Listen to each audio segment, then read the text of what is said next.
하나님의 말씀 창세기 40장입니다. 1절에서 마지막 23절까지 모든 성경은 계시의 말씀입니다. 계시. 계시라는 이야기는 하나님께서 자기 백성들에게 이 세상을 어떻게 운영을 해 가실 것인가를 알려주신 것이. 그래서 우리는 이 성경을 통하여서 하나님께서 이 역사 속에서 자기 백성들을 어떻게 다스려 가시는가. 비록 그 자기 백성들만 다스리는 것이 아니라 자기 백성 아닌 자들. 그래서 만유가 모두가 누구 것이 되느냐. 주의 것이 되잖아요. 주의 것이라는 얘기는 쉽게 이렇게 이해를 하면 됩니다. 한 국가가 운영이 되기 위해서는 죄인들을 가두는 교도소도 있지요. 그죠? 그러듯이 하나님께서 이 역사를 운행하시는 데 있어가지고 천국과 지옥을 가지고서 일을 해 가십니다. 그래서 이 땅에는 분명히 자기 백성이 있는 반면에 자기 백성 아닌 자들도 있는 거예요. 그래서 하나님께서 이 사실들을 구약에서는 예표적으로 요셉을 통하여서 이 역사를 어떻게 운행하실 건가 이렇게 보여주고 있어요. 그래서 요셉이 애굽으로 팔려간 것은 마치 예수님께서 이 땅에 오신 것과 똑같은 이야기입니다.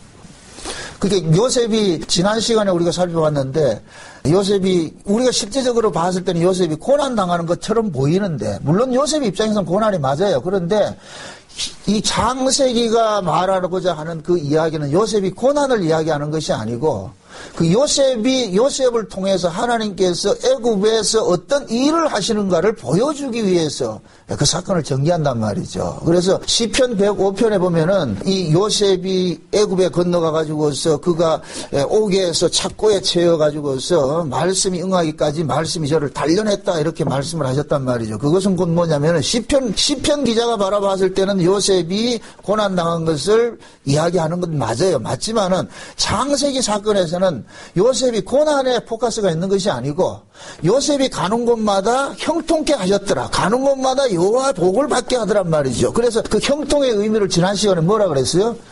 형통하는 자 뜻이 뭐라 그랬어요? 하나님의 생명을 번성케 해주는 자라는 뜻이에요. 그러니까 요셉이 가는 곳마다 무엇을 주느냐? 하나님의 생명을 주는 거예요. 마치 예수님께서 오셔서 예수님 자신이 이 땅에 오신 것은 고난이 맞아요.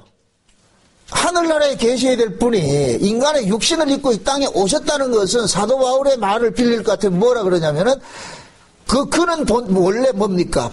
하나님의 본체시나 자기를 비워서 종의 형체로 왔다 그랬잖아요. 종의 형체. 예수님은 이 땅에 오시지 않으면 육신을 입고 올 필요가 없어요. 그런데 예수님께서 육신을 입고 오신 것은 이 땅에서 해야 할 일이 있는데 그러면 예수님 입장에 봤을 때 이 땅에 오심 자체가 고난인 건 맞아요. 고난일 수가 있어요. 그러나 그것을 고난의 차원으로 보지 마시고 자기 백성을 뭐 하기 위해서? 구원하기 위해서 오셨단 말이죠. 구원하기 위해서. 요셉도 마찬가지인 거예요. 하나님께서 요셉을 애굽으로 보낸 것은 그 애굽이 그 당시에는 온 세계를 상징하고 있어요. 온 세계를. 그래서 요셉이 애굽에 내려가서 하나님의 복을 하나님의 생명을 가는 곳마다 뭐 하더라?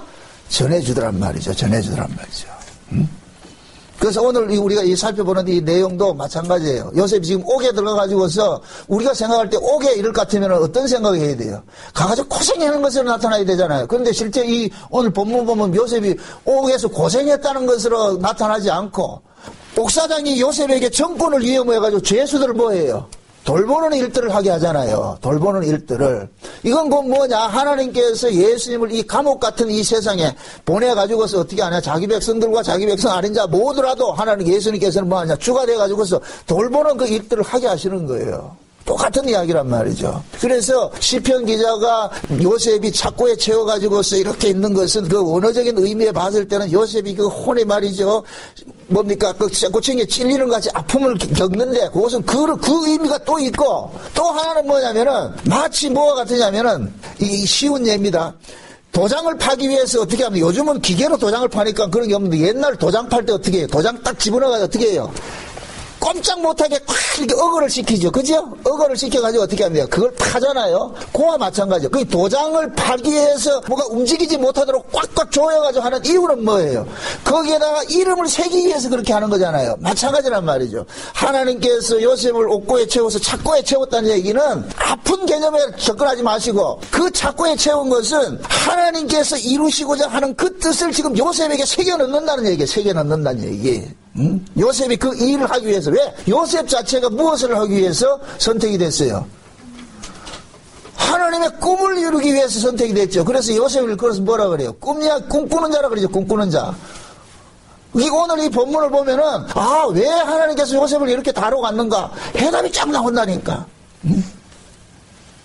하나님께서 요셉을 애굽에 보내가지고서 가보니까 요셉이 애굽에 가보니까 그 세계 속에 하나님의 백성과 하나님의 백성 아닌 자들이 있는 거예요. 그래서 예수님께서 이 땅에 오시면은 예수님을 통해 가지고서 하나님의 백성과 하나님의 백성 아닌 자, 언약의 후손과 비언약의 후손들이 쫙 나눠지게 돼 있는 거예요. 나눠지게 돼 있단 말이죠.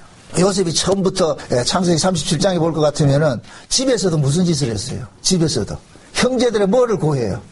죄를 구하는 일을 하죠. 그죠? 그럼 요셉의 사명이 그거란 얘기예요. 요셉의 사명이 요셉이 가는 곳마다 산 자와 죽은 자를 심판하는 일을 하는 거예요. 예수님께서 이 땅에 오신 것은 무엇 때문에 오셨어요? 산 자와 죽은 자를 심판하는 거예요. 자기 백성과 자기 백성 아닌 자를 갈라내는 거예요. 이것을 너희와 저희로 그랬잖아. 마태복음 13장에 볼 것 같으면 예수님께서 천국에 대한 7가지 비유를 쭉 말씀하시면서 제자들에게 그러잖아요. 너희에게는 천국의 비밀이 허락이 됐는데 저들에게는 허락되지 않았다. 그럼 저들이 누구예요?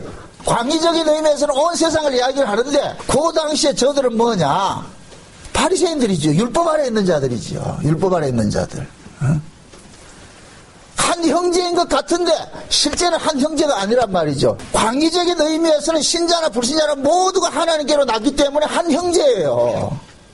그 한 형제의 개념을 하나님께서는 구약에 아브라함 집에다가 심어놨고 이것이 조금 확대되면 이스라엘 집에다 심어놓은 거예요. 이스라엘 속에 심어놓은 거예요. 그러니까 이스라엘 속에는 신자도 있고 불신자도 있는 거예요. 이해되죠? 이스라엘에서 다 구원받는 것이 아니고 그래서 하나님께서는 구약의 이스라엘을 가지고서 자기 백성을 구원하는 것을 보여주는 하는 기능으로 사용한다. 기능적. 그래서 제가 늘 그러는 거예요. 기능적 이스라엘. 구약의 이스라엘은 기능적 이스라엘 말이죠. 그래서 구약에도 모든 아브라함의 후손이라고 다 구원받는 것이 아니란 말이죠. 아브라함 후손 중에도 뭐가 있다? 육에 속한 자가 있고 영에 속한 자가 있고 이 둘은 계속해서 뭡니까? 같이 한 집안 속에서 같이 이렇게 투쟁하는 모습으로 보여주는 거예요. 투쟁하는 모습으로. 그것은 뭐냐? 이 세상 자체가 하나님께서 언약을 이루어가는데 그 언약을 이루는 데 있어서 그 언약에 합당한 자가 있고 합당치 못한 자들이 있는데 이 둘은 계속해서 전쟁이 일어나는. 그래서 성경은 어떻게 보면 전쟁의 역사, 전쟁의 역사. 창세기 3장 15절에서 하나님께서 아담과 하와가 범죄하고 나와가지고서 했을 때 하나님께서 하신 말씀 있잖아요. 뱀의 후손과 여자의 후손이 뭐 하더라? 싸울 것을 이야기하죠. 그 뱀의 후손과 여자의 후손이 싸우는 역사가 성경이에요. 성경. 이 세상이라니까 세상. 그래서 이 세상은 예표적인 의미에서 계속 싸움이 일어났다니까. 그래서 종말에도 보면은 예수님께서 마태복음 24장에 볼 것 같으면 민족이 민족을 나라와 나라가 서로 뭐 하더라? 대적을 하죠. 그것을 함축시켜가지고 이렇게 축약을 시킬 것 같으면 한 집안에서 형제끼리 싸움하는 거예요. 형제끼리 싸움하는 거예요. 이해되죠? 그러니까 성경을 하나님께서는 전체 온 세계 이야기를 구약에는 아브라함 집안 속에 딱 담아놓은 거예요. 그러니까 아브라함 집이 뭐냐? 온 세계가 돼버린단 말이에요. 온 세계가. 거기에서 일어난 일들이 역사 속에서 일어나는 일들이에요. 그래서 아브라함이 이스마엘을 낳고 나가지고서 이스마엘이 이삭을 희롱하는 것을 보고서 아브라함이 뭐해요? 근심했다 그러죠. 큰 근심했다 그러죠. 그러니까 이 역사도 앞으로 한번 보세요. 결국 종교전쟁이에요. 지금 무슬림 이슬람권하고 지금 싸우죠. 결국 기독교하고 이슬람 이 싸움이라니까. 그렇게 하게 돼 있다니까 지금. 그러한 것들을 지금 뭡니까? 하나님께서 요셉을 통해 가지고 애굽에서 자기 백성과 자기 백성 아닌 자들을 갈라내는 그 일들을 통해서 보여주시고 있단 말이에요. 그래서 오늘 이 요셉이 그 옥에서 이 꿈꾸는 사건들을 이야기하는 것이 굉장히 의미가 깊은 것이 있단 말이죠. 제가 주보가 그 미스테이크 났는데, 요셉의 고난과 형통이 아니고 꿈꾸는 자가 꿈을 해석하는 자, 이렇게 제목이 그렇게 되어 있는데, 요걸 내가 그걸 못 해가지고. 꿈꾸는 자가 있고 그 꿈을 해석하는 자가 있죠. 그죠? 묻습니다. 꿈은 내가 꾸고 싶다고 꾸어집니까? 꾸어지게 해줘야 됩니까? 꾸어지게 해줘야 되죠. 그러니까 꿈이라는 것은 지금 이렇게 생각하세요. 요셉이 지금 이 옥에서 꿈을 꾼 사람들에게 그 사람들의 그 꿈을 해석을 해주는데 실제 그 꿈을 해석해준 대로 그들의 운명이 어떻게 됐어요? 결정이 되어버렸죠. 그죠? 그럼 결국 꿈이라는 건 뭡니까? 그 사람의 뭐를 다 담고 있는 거예요? 운명을 담고 있는 것이죠. 마리아가 하나님께서 마리아에게 꿈에 나타나가지고 어떻게 합니까? 지시를 하잖아요. 예수님 잉태할 것이라 이야기하잖아요. 꿈이 먼저 주어지고 나가지고 와서 보니까 그 다음에 마리아의 인생은 그 꿈을 이루어가는 삶을 살게 되더라니까. 하나님께서 이 역사 세계에 오는 모든 인간들에게 다 꿈을 줬어요. 그 꿈은 뭐냐? 하나님께서 이렇게 일을 하겠다는 것을 각자의 운명 속에 집어넣어 줬다니까. 마치 야곱과 에서처럼 야곱은 사랑하고 에서는 미워하는 것, 이것이 꿈이에요. 그들에게 꿈이라니까. 지금 이해돼요? 그래서 꿈을 하나님께서는 각자에게 꿈을 줬는데 그 꿈을 통해 가지고서 그 사람의 삶이 끌려가는 거예요. 그 사람이 그렇게 사는 것처럼 보이지만 실제 그 사람을 그렇게 살게 하는 것은 뭐이다? 꿈이에요. 이것을 세상 말로 뭐이다? 팔자라 그래서 팔자. 다 팔자대로 살게 돼 있다니까. 하나님께서 나오는 사람마다 다 팔자를 줬어. 이것도 거의 불교 기관 같은데 팔자를 줬어, 팔자. 그래서 그 팔자대로 살게 돼 있다니까, 팔자대로. 그 팔자를 오늘식으로 말하면은 꿈인 거예요, 꿈. 그래서 지금 요셉이 옥에 갇혀가지고 있는데 술 맡은 관원장하고 떡 맡은 관원장이 둘 다 죄수라. 뭔가 잘못해가지고 지금 옥에 갇혀졌어. 그 얘기는 뭐냐? 이 땅에 태어나는 모든 인간들은 다 죄인이라. 모든 인간들은 다 죄인이라. 그런데 술 맡은 죄인이 있고 떡 맡은 죄인이 있어.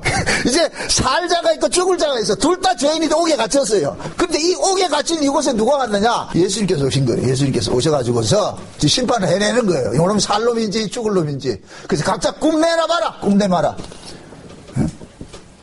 그러니까 꿈을 꿨는데 그 꿈을 누가 해석을 하느냐? 요셉이 해석하는 거예요. 오늘 의미심장한 말씀이 나오는데 몇 절이냐면은 8절을 보세요. 8절. 8절 한번 보세요. 8절 다 같이. 그들이 그에게 이르되 우리가 꿈을 꾸었으나 이를 해석할 자가 없도다. 요셉이 그들에게 이르되 해석은 하나님께 있지 아니하냐이까 청컨대 내게 고하소서. 자 보세요. 이게 얼마나 시건방진 소린가 한번 보세요. 꿈은 누가 해석한다? 하나님이 해석하죠. 근데 왜 지가 해석한다 그래요? 이 말이 지금 이해돼요? 꿈은 분명히 누가 해석을 한다 그래요? 하나님이 해석한다 그러죠? 근데 그 하나님이 해석할 꿈을 왜 지가 한다 말이냐면, 한다 그러냐 말이죠. 이렇게 되면 요셉은 어디서 온 자가 되는 거예요? 하늘에서 온 자가 되지요. 하늘에서 온 자. 이해됩니까? 이게 신이 나는데 말이죠. 이걸 해석을 못해. 이걸 해석을 못해. 주석에 봐도 말이죠. 그래서 요셉이 스스로를 그러는 거예요. 나는 히브리인이요. 그런다. 히브리인이라는 뜻이 뭐냐면은, 강을 건너온 사람이라는 뜻이에요. 강을 건너. 그 얘기는 뭐냐? 나는 이 세상 사람이 아닙니다. 이 뜻이에요. 지금 보세요. 요셉을 보세요. 요셉이 형제들로부터 구덩이에 빠져가지고, 구덩이에 빠진 것은 죽음을 상징하는 거예요. 그럼 구덩이에서 올라왔을 것 같으면 그건 죽었다가 살아난 것을 상징하죠. 그럼 요셉이 지금 살아난 자로서 지금 어디로 간 거예요? 애굽에 내려갔죠. 그죠? 그러면 요셉은 지금 이 세상 사람입니까? 세상 바깥 사람입니까? 세상 바깥 사람이죠. 그 세상 바깥 사람이기 때문에 꿈을 해석을 할 수가 있는 거예요. 이게 기뻐야 되는데 말이죠. 얼마나 이걸 준비하면 신이 났는데 같이 공유가 돼야 돼. 웃으면 웃고 울면 울어야 되는데 말이죠. 니는 떠들어라. 이래가지고 그거 안 돼. 그거 안 된다고. 절대 그렇게 하면 안 돼. 고쳐야 돼. 이게. 같이 울고 같이 춤추고 해야죠. 자 보세요. 꿈이라는 것은 하나님께서 그 사람에게 꿈을 줬다는 얘기는 난 너 이렇게 다루고 갈 거거든 이 이야기거든요. 그렇다고 지금 또 이 구약의 꿈하고 지금 우리 꾸는 꿈하고 그렇게 연관시키지 마세요. 지금 이 시대도 이상한 사람들은 꿈꿔가지고 그걸 마치 계시같이 이야기한다니까. 그거는 하나님께서는 그 사람에게 주시는 은혜예요. 은혜. 저도 과거에 강렬하게 그 받은 그런 것들이 있어요. 그건 뭐냐면 하나님께서 나를 그렇게 간섭하겠다는 나에게만 전해주는 것이지 이걸 내가 객관적 계시로 만들면 안 돼버린단 말이죠. 목사가 서가 강단에 서가지고 내가 옛날에 꿈을 꿨는데 그럼 이제 이 꿈을 위해가 여러분들 날 따라오시오 이러면 안 된다니까. 하나님께서 나를 이렇게 쓰겠다는 것은 내게 보여주는 것이지. 근데 지금까지 그렇게 끌고 왔다니까. 그래서 나는 앞길을 보이는 거예요. 훤히 보인다니까. 아, 앞으로 어떻게 일을 해가겠구나. 각자 이런 것들이 있어요. 자기 받은 그 은혜들이 있다니까. 개꿈하고 영몽하고 달라요. 개꿈은 꾸라면 없어져 버려. 그냥 그건 없어. 그런데 영몽은 뭐냐? 하나님께서 그 사람에게 주신 분명한 사명이 있어요. 그거는 죽어도 이게 안 없어진다니까. 항상 떨어져서 상상하게. 그것은 뭐냐? 내가 너를 이렇게 다루고 가겠다는 거거든요. 근데 저 같은 경우에는 제 인생을 쭉 볼 것 같으면 하나님 그렇게 간섭해 오셨어. 그래서, 여기까지 간섭해 오실까? 앞으로 간섭한다, 안 한다? 여러분들은 동의 안 하겠지. 여기까지 왔을 것 같으면 간섭한단 말이죠. 간섭 당연히 다 하지요. 그 꿈이 지금 천천히 보여지고 있는 게 가시적으로 드러나고 있다니, 그런 것들이. 제가 그 얘기를 하면 여러분들 또 저 목사가 또 이상한 것 짓 한다 이럴까봐 내가 말을 하는데, 네. 자, 이제 오늘 이 꿈에 대해서는 이해를 하세요. 성경이 말하는 꿈이라는 것은 요 당시에 성경 속에 있는 꿈이라는 것은 하나님께서 그렇게 일을 해갔다는 건 하나의 계시를 이야기를 한단 말이에요. 계시. 그러니까 그 꿈 속에는 뭐가 담겨져 있느냐? 하나님께서 이런 일을 해가겠다는 그 약속이 그 속에 담겨져 있는 거예요. 그래서 꿈 있고 이 꿈 하면은 계시, 다른 말로 언약, 약속, 똑같은 얘기예요. 똑같은 얘기. 예? 그래서 하나님께서 요셉에게 야곱이 요셉을 편애를 해서 채색옷을 입고 나니까 하나님께서 채색옷을 입은 요셉에게 뭐를 줬어요? 꿈을 줘버리잖아요. 그러면은 그 꿈이 어떤 꿈이었어요? 요셉이 형제들의 주가 되고 형제들의 주만 되는 것이 아니고 두 번 꿈을 꿨다 그랬잖아요. 두 번 꿈을. 첫 번째 꿈은 무슨 꿈을 꿨어요? 곡식단이 꿈을 꿨잖아요. 다 추수하는 곡식단인데 요셉의 곡식단이 중간에 서고 나머지 형제들의 곡식단이 둘러서가 절을 하더란 말이죠. 그건 형제들의 주가 되는 것이 맞아요. 그 다음에 또 하나 꿈을 꾼 것이 무슨 꿈을 꿨어요?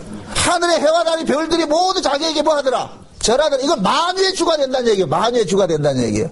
그러면 요셉이 형제들의 주가 되기 위해서는 주는 반드시 어떻게 되느냐? 형제들의 죄를 대신 담당해줘가지고서 그 죄를 용서해주는 식으로 나타나는 것이 주의 개념이란 말이죠. 주.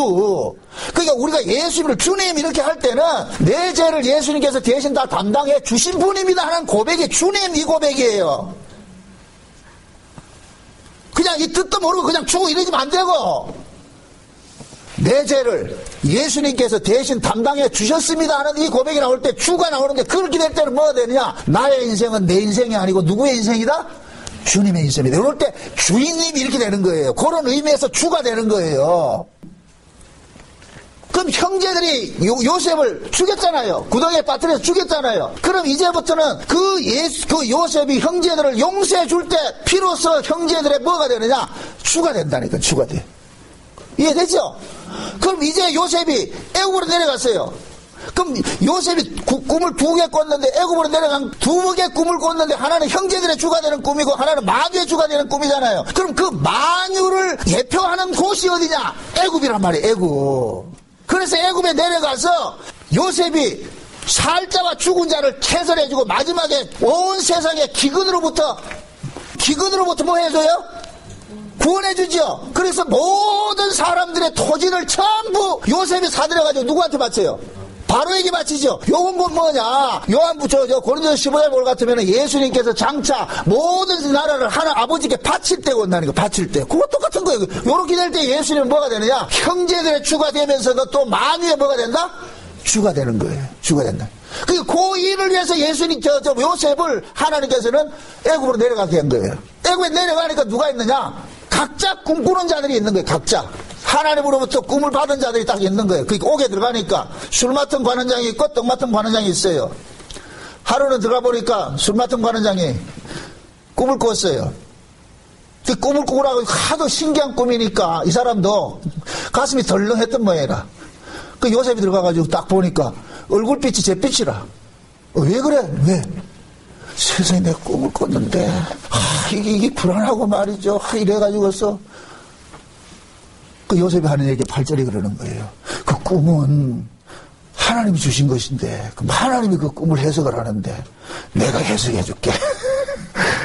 그러면 간수 그러는 거예요. 만약에 간수가, 야, 임마, 꿈을 하나님이 주신 것이고, 하나님이 해석한다는데, 네가 뭐인데, 임마, 꿈을 해석하냐? 이렇게 나올 수 있잖아요. 근데 그 술 맡은 관원장이 뭐라 그래요? 자기 꿈꾼 얘기를 쭉 이야기하잖아요. 그 꿈꾼 얘기가 뭐예요? 몇 절이에요? 오늘 본문 몇 절이에요? 9절부터 봅시다. 술 맡은 관원장이 그 꿈을 요셉에게 말하여 가로되 내가 꿈을 꾸니 그 앞에 포도나무가 있는데 그 나무에 세 가지가 있고 싹이 나서 꽃이 피고 포도송이가 익었고 내 손에 바로의 잔이 있기로 내가 포도를 따서 그 즙을 바로의 잔에 짜서 그 잔을 바로의 손에 들였노라. 지금 보니까 꿈에 보니까 포도나무 포도나무 세 송이가 있는데 거기에 자기가 뭡니까 그 포도나무에 꽃이 피고 열매가 맺히고 그래서 그 열매가 맺힌 것을 나중에 다 익은 것을 자기가 따가지고 지읍을 만들어가지고 맛있는 포도주를 만들어가지고 누구한테 드렸더라? 바로한테 드렸더라 그러잖아요. 그렇죠? 바로한테. 그러니까 요셉이 이것을 어떻게 해석을 해요? 세 가지는 사흘 후고 사흘 후인데 당신이 그 포도주를 바로 앞에 드린 것은 이것은 바로가 당신을 받았다는 이야기입니다. 바로가 당신을 받았다는 이야기. 그러니까 당신 살아날 거다. 살아날 거야. 요 이야기를 조금 이따 설명드리고, 그 다음에 또 떡 맡은 관원장이, 거기에서 가만히 그 요셉이 해석을 하는 거 보니까 가만히 솔깃하단 말이죠. 나도 꿈을 꿨는데, 그럼 당신은 무슨 꿈을 꿨어요? 떡이 세 광주리가 있는데, 그런데 거기에 보니까 그 광주리 위에다가 각종 구운 식물들이 있는데, 요걸 지금 내가 바로에게 바치려고 이 떡하고 각종 좋은 것들을 만들어 놨는데, 새가 와서 홀라당 먹어버렸다. 그러니까 요셉이 하는 얘기야. 당신 죽는다. 포도주를 만들고 떡을 만든 것은 누구에게 바치기 위해서 만드는 거예요? 맞아요? 바로에게 바치기 위해서 만든 거죠. 그죠? 바로에게. 그런데 술 맡은 관원장은 포도나무에서 열매를 따서 즙을 만들어서 바로에게 드렸어요. 드렸단 말이죠. 그러니까 이 사람은 살아난 것이고, 떡 맡은 관원장은 바로에게 드리기 위해서 떡을 만들고 각종 구운 식물을 만들어서 맛있게 만들었는데 바로에게 드리지 못하고 누가 홀라당 먹어버렸다? 새가 와서 먹어버렸잖아요. 결국 이것은 뭐냐? 하나님을 위해서 살아야 될 자가 하나님 위해 살지 못하고 마귀를 위해서 사는 것이 되어버리는 거예요. 마태복음 13장에 볼 것 같으면은 이거 찾아보시다. 마태복음 13장 1절부터 봅시다. 1절부터 몇 절까지 봅니까? 9절까지 봅니다. 그날에 예수께서 집에서 나가서 바닷가에 앉으시매 큰 무리가 그에게로 모여들거늘 예수께서 배에 오르셔 앉으시고 온 무리를 해변에 섰더니 예수께서 비유로 여러 가지를 저희에게 말씀하여 가라사대 씨를 뿌리는 자가 뿌리로 나가서 뿌릴새 덜어는 길가에 떨어지면 누가 와서 먹고 새들이 와서 먹어버렸고 덜어는 흙이 얕은 돌밭에 떨어지면 흙이 깊지 아니하므로 곧 싹이 나오나 해가 돋은 후에 타져서 뿌리가 없으므로 말랐고 덜어는 가시떨기 위에 떨어지며 가시가 자라서 기운을 막았고 혹 떨어는 좋은 땅에 떨어지며 혹 100배 혹 60배 혹 30배의 결실을 하였느니라. 귀 있는 자는 들으라 하시니라. 자, 이 비유를 지금 쭉 해놔놓고 제자들이 이것이 도대체 뭡니까 이해를 못하니까 예수님께서 나중에 설명을 해주는 것이 몇 장이냐면은 몇 절이에요? 18절 보십시오. 18절. 그런즉 씨 뿌리는 비유를 들으라. 아무나 천국 말씀을 듣고 깨닫지 못할 때는 악한 자가 와서 그 마음에 뿌리운 것을 빼앗나니 이는 곧 길가에 뿌리운 자요. 아까 이것은 뭐라고 새가 와서 먹어버렸다 그러죠. 그럼 그 새가 누구예요? 마귀죠. 그죠? 결국은 뭐 이렇게 보세요. 떡 맡은 관원장이 그 떡을 누구에게 드려야 되는 거예요? 바로에게 드려야 되는데 그 바로가 여기 바로에게 드린다는 얘기는 바로가 지금 누구의 모습으로 있는 거예요? 하나님의 모습으로 계시잖아요. 바로가 온 나라의 왕이니까. 그러면은 그 떡을 하나님 앞에 드려야 되는데 하나님 앞에 드려야 될 그 떡을 지금 누가 가르친 거예요? 마귀에게 가르친 거예요. 그죠? 마귀에게 뺏겼단 말이죠. 그것은 결국은 뭐냐? 이 사람은 신앙생활을 하되 그 신앙생활을 누구를 위해서 신앙생활을 하느냐? 자기를 위해서 신앙생활을 하는 거예요. 마치 예수를 믿어도 지식으로 믿는 거예요. 자기식으로. 우리는 모두가 누구를 위해서 구원을 받았느냐? 예수 그리스도를 위해서 구원을 받았어요. 그래서 아까 제가 예수님을 우리의 주님이시라 이렇게 이야기를 할 때 어떤 개념이라 그랬어요? 예수님은 나의 죄를 대속해 주신 나의 주인이십니다. 이 뜻이라고 그랬잖아요. 그죠? 그럼 우리가 신자가 예수를 주와 그리스도로 고백한다는 것 같으면은 그 사람의 인생이 무슨 인생을 살아야 돼요? 누구를 위해 살아야 돼요? 당연히 예수님을 위해 살아야 되죠. 주를 위해 살아야 되죠. 그런데 말로는 교회 와가지고 주님 하면서 사는 꼬라지는 지 마음대로 살아. 지 마음대로 살아. 여러분들이 주를 위해 사는 것의 최소한의 모습이 뭐냐? 예배 시간 참석하고 모이고 찬송하고 교제하고 이런 것들이란 말이죠. 이것도 제대로 안 되는데 무슨 주를 위해 살아요? 개떡 같은 소리 하고 있네. 신앙생활이라는 게 장난이 아니라니까. 여러분들이 보세요. 내가 가치가 거기에 있을 것 같으면 내 몸도 그리 간다니까. 내 가치가 거기에 있을 것 같으면, 주님에 대한 가치가 있을 것 같으면 내 몸도 주님을 향하는 곳에 가 있다니까. 예수 하면서 아무리 신앙 하면서 예배 제대로 안 나오고 말이야 지 마음대로 사는 건 그건 아니에요. 그건 올바른 신앙이 아니라니까. 성경 어디에 그런 게 있냐 말이죠. 없어. 속지 마세요. 진짜 신앙생활 잘하는 사람들은 교회 떠나면 안 돼요. 교회 떠나면 안 돼. 제가 가장 아파하는 건 뭔지 아세요? 여러분들이 예배관이 다 무너져 버렸어. 교회 오는 걸 우습게 여긴다니까. 그리움을 갖다가 싫어지면 떠나고. 어디 여기 단골집이에요 여기가? 아니에요. 생명 바쳐야 된다니. 생명 바쳐서. 이걸 행위 차원으로 듣지 마시라고. 행위 차원으로. 그런 저급한 그런 이야기 하지 않아요. 여러분들 속에서 진짜 내가 하나님의 그 은혜를 알고 그 예수님의 그 대속하심의 그 피 뿌리심의 은혜를 안달 같으면은 어찌 내가 가만히 있을 수 있느냐 말이죠. 와서 말이죠. 예배하고 찬송하고 말이 기도하고 해야 돼요. 부득불 무슨 사정이 있으면 못하는 거 그거야. 내가 뭐 그걸 못하겠어. 사람이 살다 보면 어차피 그 아플 때도 있고 말이죠. 어떤 일들이 있는데 의도적으로 그렇게 해서는 안 된다고. 의도적으로. 여러분들 편의적으로 말이죠. 나 예배 시간 동안 주일날 또 기다려지고 나오려고 하고 수요일 또 나오려고 그러고 금요일 또 나오려고 하는 자세가 돼야 되지. 그냥 핑계 삼아서 안 나오려고 안 된다. 그거 아니라니까. 왜 사도 바울이 히브리서에서 모이기를 패하는 어떤 자들의 습성을 본받지 말라고 그러겠어요. 그날이 가까우면 가까울수록 더 모여야 되는 거예요. 그것이 술 맡은 관원장이 모든 포도를 즙에 짜서 포도를 즙을 만들어서 바로 이렇게 바치는 행위라니까. 바치는 거. 그건 곧 뭐냐? 우리 자신이 포도의 즙이 돼서 내가 완전히 어그러져서 내 형체가 없이 모든 것들 깨어져서 아버지 앞에 드리는 거예요. 드리는 거.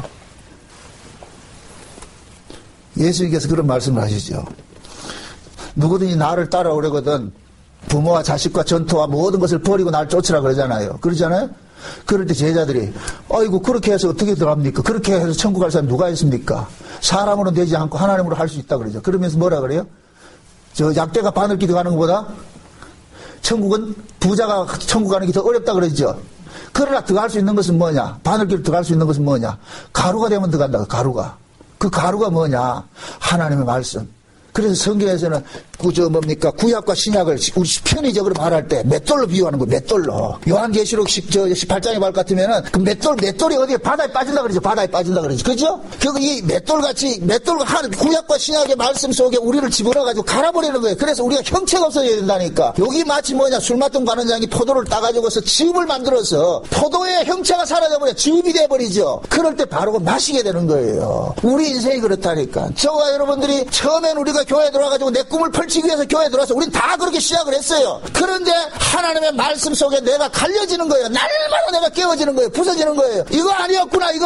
내가 인생 살아가는 삶의 목적이 아니었구나. 나를 위해 사는 것이 아니었구나. 이것이 깨어져서 결국은 뭡니까? 우리가 가루처럼 돼서 하나님 앞에 드려지는 거예요. 이거 내가 뭘 억지로 절에 가가지고서 내가 뭘 절에식으로 내가 그렇게 하라는 얘기가 아니고 말씀이 그렇게 하신다니까. 말씀이 이것이 언약의 후손이라니까. 이것이 언약의 후손. 말씀이 계속 그 사람을 갈아버리는 거예요. 말씀 속에서 나를 부으셔버려. 이게 자기 부인이야. 자기 부인. 그런 일들이 일어나는 사람들은 주님의 그 은혜를 사모하죠. 시편 기자가 뭐라 그럽니까? 내가 눈을 향하여 산을 들리라. 나의 그 하나님의 도움이 어디서 온다? 천지지으신 여호와께로 온다 그러잖아요. 그래서 시편 기자는 늘 그런 거예요. 하나님이 계신 그 시온산을 늘 사모하는 거예요. 시온산. 그 시온산이 결국 지금 우리식으로 이야기를 할 것 같으면은 예수 그리스도 바라보고 사는 거예요. 예수 그리스도 바라보고 사는 거. 그러니까 술 맡은 관원장은 완전히 뭐가 돼버리냐? 자기가 포도즙이 돼서 자기를 드리는 것이 돼버린 거예요. 자기를 드리는 것이 돼요. 근데 떡 맡은 관원장은 뭐 하냐? 기껏 지가 예수를 믿는다 해도 그것은 바로에게 드리는 것이 아니라 새에게 뺏겨버렸어요. 그래서 씨 뿌리를 비유해서 그러는 거예요. 말씀을 들을 때 다 말씀 다 들어요. 길가마도 듣고 돌짝밭도 듣고 다 들어요. 다 듣는데 하나님께 합당치 않는 자들은 새들이 와서 먹어버리고 다른 것이 막혀서 못 믿고 그렇다니까. 이걸 가지고서 또 여러분들 씨 뿌리는 비유가 한국교회에서는 대표적으로 이 해석을 잘못하는 게 뭐냐면은 우리 보고 좋은 밭에라고 그러는 성경은 좋은 밭에라고 하지 않는다니까. 예수님께서 무슨 밭에 비유입니까? 씨 뿌리는 비유입니까? 씨 뿌리는 비유예요. 씨 뿌리는 비유. 그냥 농부가 씨를 뿌리는데 농부가 할 일은 씨를 뿌리는 거예요. 뿌리면은 열매를 맺는 것이 있고 못 맺는 것이 있다니까. 이스라엘의 이 농사법은 뭐냐? 우리같이 이렇게 일항을 해가지고서 농부들이 하나하나 이렇게 심는 것이 아니고 큰 포대에다 당나귀 뒤에다가 포대 실어가지고서 그 포대에 구멍 뚫어가지고서 당나귀를 때릴까 하면 당나귀 온 밭에 돌아다니면서 가는 거예요. 그러다 보면은 길가다 떨어지고 가시밭에 떨어지고 온 사람이 떨어지는 거예요. 근데 농부가 바라는 씨는 어디에 떨어지는 거예요? 밭에 떨어지는 거예요. 하나님의 말씀도 마찬가지인 거예요. 하나님의 말씀은 누구에게 주신 것이냐? 자기 백성들에게 주신 말씀인데 그 자기 백성들에게 주시는 말씀이 때로는 자기 백성 아닌 자들도 들을 수가 있는 거예요. 와가지고 다 처음에는 좋다 그러는 거예요. 좋다 해서 듣는단 말이죠. 그런데 시일이 지나면 딱 드러나는 거예요. 그래서 제가 그런 이야기를 하는 거예요. 여러분 이해하고 들으세요.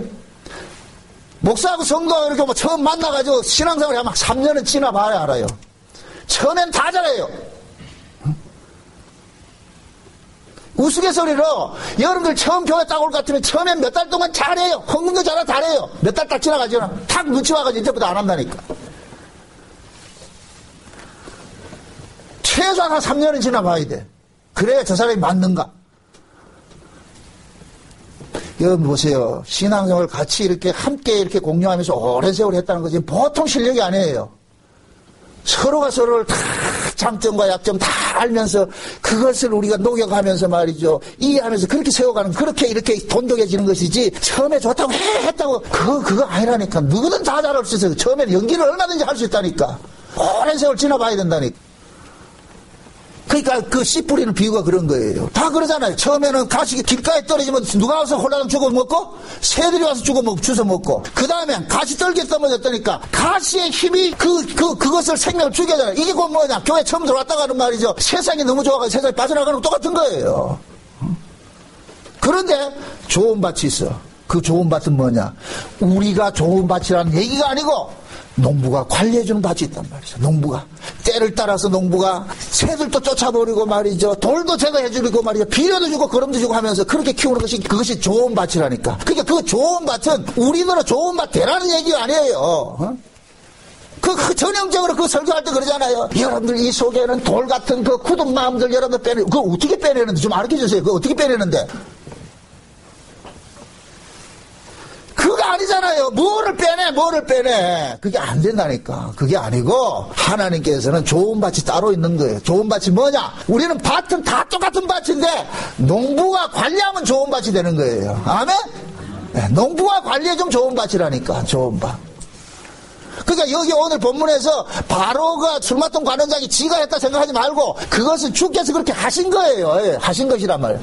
그러니까 떡 맡은 관원장은 뭐냐? 기껏 바로에게 드린다고 해놓은 것이 그것이 뭐냐? 바로에게 드리지 못하고 새들이 와서 홀라당 먹어버렸을 것 같으면은 결국은 뭐냐? 하나님께서는 너는 아닌 자라는 것을 결국 그렇게 드러내게 만드는 거예요. 그래서 교회 안에는 진짜 신자와 가짜 신자가 항상 공존해 있기 때문에 진짜 신자는 끝까지 하나님이 간섭하기 때문에 진짜 신자가 되는 것이고 가짜 신자는 처음에 잠깐 하다가 그냥 내비둘 것 같으면 그냥 가는 거예요. 인간은 하나님께서 간섭하지 않을 것 같으면 원래 제자리로 돌아간다니까. 그게 죄인의 자리라니까. 그게 지 마음대로 사는 거예요. 지 마음대로 사는 거예요.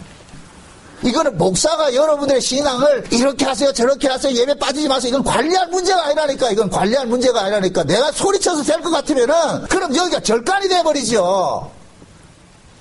제가 이야기하는 것은 신앙은 그런 것이 아니라는 걸 이야기하는 거예요. 답을 이야기해 준다면 답을. 이제 답은 각자가 쓰셔야지. 각자가. 그래서 하나님께서는 요셉을 보내가지고서 각 각자가 꿈을 꾼 것을 해석을 해준단 말이에요. 해석을 해주면서 요셉이 해석해준 그대로 뭐가 돼요. 나중에 이루어졌잖아요. 포도주 술 맡은 관원장은 복직이 돼버리고 떡 맡은 관원장은 죽어버리고. 그 이야기를 지금 이 시대도 예수님께서 이 땅에 오셔가지고서 산 자와 죽은 자를 갈라내는 거예요. 예수님께서 언약의 후손은 계속해서 예수님께서 언약의 후손을 간섭을 하는 거예요. 그 간섭. 계속해서. 그러니까 그렇게 간섭당하는 사람들의 삶이 이 땅에서의 삶이 뭐냐? 고난으로 나타나는 거예요. 고난으로. 그래서 신앙은 반드시 이거는 필연적으로 고난의 길을 가게 돼 있어요. 고난의 길을. 그래서 이 땅에서 신자의 신앙생활이라는 것은 만사 형통되는 게 아니라니까. 늘 깨어지고 부서지고 자기가 가지고 있던 그 꿈들이 다 깨어지는 거예요. 흔히 지금 한국교회는 꿈을 펼치라고 하는데 아니에요. 그 꿈을 인간들이 죄인이 꿈을 펼치면 무슨 꿈을 펼치겠어요? 자기 세계 확장하는 거예요. 죄인의 세계 확장하는 거예요. 그럼 하나님의 뜻은 뭐냐? 죄인의 세계는 기각시켜버리고 그 죄인 속에 누구의 세계를 집어넣느냐? 예수 그리스도의 세계관을 집어넣는단 말이죠. 그러면 그 사람은 계속해서 하나님께서 예수 그리스도의 세계가 확장되도록 만들어가는 거예요. 확장되도록. 그럼 예수님께서 내 세계에 투입이 되어 올 것 같으면 내 인생에 투입이 될 것 같으면 내 인생은 내 인생이 됩니까? 예수님의 인생으로 사라져갑니까? 예수님의 인생으로 사라져가는 것이죠. 그러니까 날마다 이것을 사도 바울은 뭐냐? 겉사람은 후패하고 속사람은 새로워진다 그러는 거예요. 속사람은 새로워진다. 누구를 향하여 삶? 이 주님을 향한 삶이죠. 주님을 향한 삶. 그 주님을 향하는 삶이 마치 주님을 그 사모하는 마음으로서 가까이 가는 거예요. 가까이 가는 거예요. 만약에 여러분들 마음속에 주님을 사모하는 그게 없을 것 같으면 여러분들은 가짜예요. 그건 여러분들 올바른 신앙이 아니라니까. 지금 그건 여러분들 지식적으로 어디서 잔뜩 들어온 것이지 머리로 아는 건 아무 의미가 없어. 아무 의미 없어. 예수는 가슴으로 믿는 것이지 머리로 믿는 거 아니에요. 머리로 믿으면 지식이 돼버려요. 그건 백날 주대로만 믿는다니까. 가슴으로 믿을 때는 손발이 움직인다니까. 내 삶이 간다니까. 삶이. 그래서 삶이 없는 신앙은 거구라 그러는 거예요. 이것을 야고보서는 행함이라 그런다면 행함. 이 행함을 내가 만들어내라는 얘기가 아니고 네 속에 믿음이 있냐? 그럼 그 믿음이 산 믿음일 것 같으면 그 믿음이 가만히 있지를 않아. 그 믿음이 우리 속에서 나를 하나 둘 장하게 간단 말이죠. 그걸 할 때 뭐냐? 믿음이 배태하고 있는 그 내용물들을 터뜨려내는 것이 이것을 행함이라 그런다면 행함. 그래서 그런 행함이 없는 자는 죽은 거라. 나띵이라는 거다. 너 아이라는 가짜라는 거다. 그래서 신앙이라는 것은 날마다 뭐 하느냐? 내가 깨어지고 부서지는 거예요. 그걸 누가 증명을 해주느냐? 예수님이 증명해 주는 거예요. 예수님이. 그 하나님께서 보세요. 요셉을 보내가지고서 그 옥에 갇혀 있는 그들 중에 산 자와 죽은 자를 갈라내는 일들을 하잖아요. 그럼 그 사람 한번 여러분들 생각해 보세요. 그 술 맡은 관원장이나 떡 맡은 관원장이 자기가 꿈을 지가 치사 선택해서 꾸었어요. 그냥 꾸어졌어요. 꾸어졌죠. 마찬가지로 하나님께서 우리가 하나님으로부터 올 때 우리가 치사 선택해서 나는 천당 갈 거예요. 난 지옥 갈 거예요. 그렇게 하지 않았다니까. 야고가 여서가 이제 지 마음대로 선택했냐 말이죠. 만약의 경우에 우리들은 선택을 할 것 같으면 묻습니다. 천당 갈게 지옥 갈게 난 이 치사 선택을 할 것 같으면 어디로 갈 것 같아요? 솔직히 얘기해 보세요. 지옥으로 간다니까. 왜 그런지 아세요? 지옥으로 가는 길은 넓고 좋고 리무진이 다 기다리고 있다니까. 리무진이 지옥으로 가는 그 길은. 근데 천국으로 가는 길은 가시밭길이라. 어느 놈이 가시밭길을 가겠어요? 우리는 하나님께서 간섭하지 않을 것 같으면 우리는 몽땅 어디로 가느냐? 지옥으로 가는 길, 그것도 KTX 타고 간다니까. 특급 타고 간다니까. 특실 타고 간다니까. 다 우리는 그걸 원한다니까. 그렇기 때문에 하나님께서 자기 백성들에게 뭐냐? 간섭을 해가지고 그 길이 아니다. 가시밭길 집어넣는 거예요. 가시밭길. 가시밭길 가면서 우리는 곱게 가냐? 네, 징징거리면서 가죠. 내가 이럴 수 있느냐? 하나님이 무슨 악한 심정이 져가지고 이럽니까? 그러면서 우리를 속에 있는 그 내 육신을 위하여서 살고자 하는 이 악한 죄, 이 죄성들이 계속 고발당하는 거예요. 고발당하는 거예요. 우리는 예수를 믿으면서도 일평생 그 악이 고발당하는 삶을 살게 돼 있다니까. 일평생. 여러분들 예수를 잘 믿는다고 해가지고 여러분들이 순종하고 뭐 잘 될 거냐 생각하지 마세요. 천만의 말씀. 그런 신앙은 없어요. 그건. 그럼 또 못을 하나 쳐놓고 가자. 그럼 목사님 그렇게 살지 말란 얘기입니까? 아니에요. 살도록 하세요. 내가 그러잖아. 늘 정답은 여기다 딱 해놓으라니까. 정답은 학생들이 공부를 못하더라도 책상 머리 앞에는 대통령 이렇게 해놓으라니까. 전교 1등 이런 거 붙여놓으란 말이죠. 못하더라도. 그거다 전교 꼴등 이렇게 해놓을까요? 아니잖아요. 그것이 있음으로 인해서, 정답이 있음으로 인해서 내가 계속 억지를 가는 것이 고발나간다니까. 아, 내가 진짜 주님 사랑하지 않는구나. 하나님 뜻대로 내가 살지 못하는 인간이구나. 이걸 깨닫게 된다니까. 그럴 때 그 사람 속에서는 뭐가 일어나느냐? 주여 불쌍히 여겨주세요. 내가 산다는 자체가 하나님의 뭐이다? 은혜군요. 이런 죄인이 살고 있다는 것이 하나님의 은혜이군요. 하나님 감사합니다가 나온다니까. 감사합니다. 제가 이렇게 말씀을 강하게 하는 이유는 그 강한 말씀들이 여러분들에게 지게색이 되기를 원하는 거예요. 하나의 표준으로 딱 남아가지고서 나 저렇게 해야 되는데 내가 이렇게 못하고 있을까? 그것을 여러분들이 자꾸 체크를 하란 말이죠. 그런 의미에서 하는 거예요. 내가 여러분들이 이렇게 소리 질러서 여러분들이 없는 행함을 끄집어내려고 하는 것이 아니고, 제가 만약에 여러분들 속에 있는 행함을 끄집어낼 것 같으면 여기는 절간이 되어버린다니까. 다시 말합니다. 꿈은 내가 꾸는 것이 아니라 꾸어지는 것이잖아요. 그죠? 그러니까 하나님으로부터 꿈을 받은 사람은 그 꿈을 하나님이 심어줬으면 그 꿈을 누가 이루어갑니까? 하나님이 이루어가죠. 하나님이 이루어간다니까. 아까 제가 얘기했잖아요. 마리아가 언제 자기가 예수를 수태하겠다고 했냐 말이죠. 그냥 꿈에 하나님께서 수태를 시켜버리는 거예요. 그러니까 마리아의 일생은 어떻게 돼버리냐? 예수의 일생에 종속되는 삶을 살게 되는 거예요. 평생 살게 되는 거예요. 그렇게 살게 된다니까. 마찬가지로 저와 여러분들에게 하나님께서 꿈을 줬어. 각자에게 꿈을 줬어. 응? 그래서 옛날 송대관이 부른 노래 있잖아요. 너는 하행선, 나는 상행선. 각자 차표 하나 주잖아. 하나님께서 나올 때마다 차표 한 장씩 주는 거예요. 너는 상행선, 너는 하행선. 그러면 그 차표 가지고 가는 거예요. 차표 가지고 기차에 타면은 그 기차가 아주 친절하게 그 자리에 모신다니까. 그럼 하나님께서 자기 백성들에게, 야곱에게는 천국 가는 표를 줘버리고 에서에게는 지옥 가는 표를 줬어. 그럴 것 같으면 에서는 지옥 가는 그 삶이 그렇게 편해. 그러니까 가는 거예요. 야곱은 천국 가는 삶이 그렇게 동경이 돼. 그러니까 끊임없이 말이야 천국 행렬을 달려가는 거예요. 그렇게 간다니까. 자기 성향이 그렇게 된다니까. 그러니까 야곱은 보세요. 나면서부터 먹고 사는 데는 관심이 없고 오로지 하나 관심이, 무슨 관심이 있어요? 장자권. 그래서 구약의 장자권은 신약의 구원이란 말, 구원권 같은 거예요. 그러니까 야곱은 태어나면서부터 구원받고 싶어가지고서 형님 발꿈치 확 말고서 태어난 거예요. 내가 장자가 돼야 돼. 내가 그 마음을 누가 줬어요? 하나님이 줬지, 하나님이. 그러니까 야곱이 그 하나님으로 받은 그 꿈, 그 장자가 되는 그 꿈, 그것을 이루기 위해서 야곱은 계속해서 그 삶을 살아가도록 간섭당하는 거예요. 그 야곱의 발걸음을 누가 간섭하느냐? 하나님이 간섭하는 거예요. 그렇게 야곱은 뭐하냐? 팥죽 버리고 뭘 찾느냐? 장자권 찾는 거예요. 근데 에서는 하나님께서 구원을 준 것이 아니고 너는 그냥 세상에 살다가 지옥으로 가라 해놓으니까 에서는 뭐하느냐? 떡이 좋은 거예요. 장자 필요 없어. 난 장자 필요 없어. 떡이지. 응? 흔히 하는 얘기 했잖아요. 개똥밭이 굴러도 이승이 좋다고 하는 사람들은 그건 여기가 살아야죠. 여기가 전부니까. 그러나 신자들은 뭐냐? 이 땅에 고난이 있다 할지라도 내가 가야 할 곳은 따로 있어. 내가 가야 할 곳은 저기 있어. 저 요단강 넘어 있어. 그 세계를 바라보는 사람은 이 땅에 살면 핍배할 수밖에 없죠. 이 땅의 걸 자기가 누리지를 못하죠. 이 땅에서도 천국 생활하고 죽어서 천국 가는 그거 없어요. 그건 없어요. 그건. 응? 그건 요즘에 뭡니까? 한국교회에서 잘못 가르치는 짝퉁복음이에요, 짝퉁복음. 그런 성경 그런 복음이 없어요. 성경은 천국을 위해서 여기 걸 버리라 그러는 거예요. 이게 아브라함으로 나타나는 거예요. 아브라함에 나타나가지고 아브라함에게 하나님께서는 가나안 땅, 약속의 땅을 줌으로 인해서 기존에 있는 땅을 버리게 만드는 거예요.